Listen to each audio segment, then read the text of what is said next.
But something strikes you when you move to America and when you travel around the world. Every education system on earth has the same hierarchy of subjects. Everyone, doesn't matter where you go. You think it would be otherwise, but it isn't. At the top are mathematics and languages, then the humanities, and at the bottom are the arts, everywhere on earth. And in pretty much every system too, there's a hierarchy within the arts. Art and music are normally given a higher status in schools than drama and dance. There isn't an education system on the planet that teaches dance every day to children the way we teach them mathematics. Why? Why not? I think this is rather important. I think maths is very important, but so is dance. Children dance all the time if they're allowed to. We all do. We all have bodies, don't we?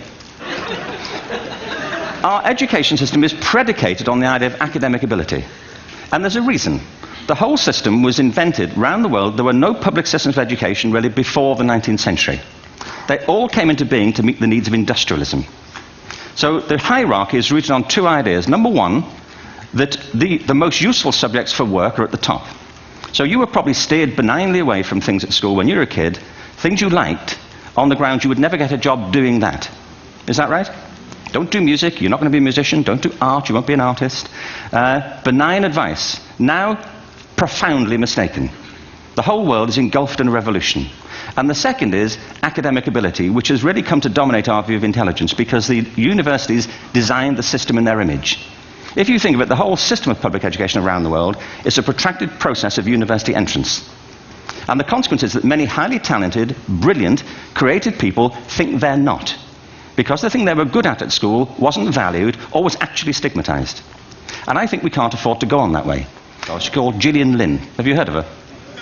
Some have. She's a choreographer and everybody knows her work. She did Cats and Phantom of the Opera. She's wonderful. I used to be on the board of the Royal Ballet in England, as you can see.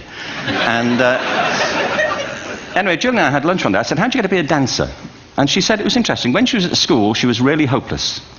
And the school in the 30s wrote to her parents and said, we think Gillian has a learning disorder. She couldn't concentrate, she was fidgeting. I think now they'd say she had ADHD.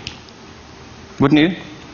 But this was the 1930s, and ADHD hadn't been invented, at this point, so it wasn't an available condition. People weren't aware they could have that. Anyway, she went to see this specialist. So this oak-panelled room, and she was there with her mother, and she was led and sat on this chair at the end, and she sat on her hands for 20 minutes while this man talked to her mother about all the problems Gillian was having at school. And at the end of it, because she was disturbing people, their homework was always late and so on, little kid of 8, in the end, the doctor went and sat next to Gillian and said, Gillian, I've listened to all these things that your mother's told me. I need to speak to her privately. So he said, wait here, we'll be back, we won't be very long, and they went and left her. But as they went out the room, he turned on the radio that was sitting on his desk. And when they got out the room, he said to her mother, just stand and watch her. And the minute they left the room, she said she was on her feet, moving to the music. And they watched for a few minutes, and he turned to her mother, and he said, Mrs. Lynne, Gillian isn't sick, she's a dancer.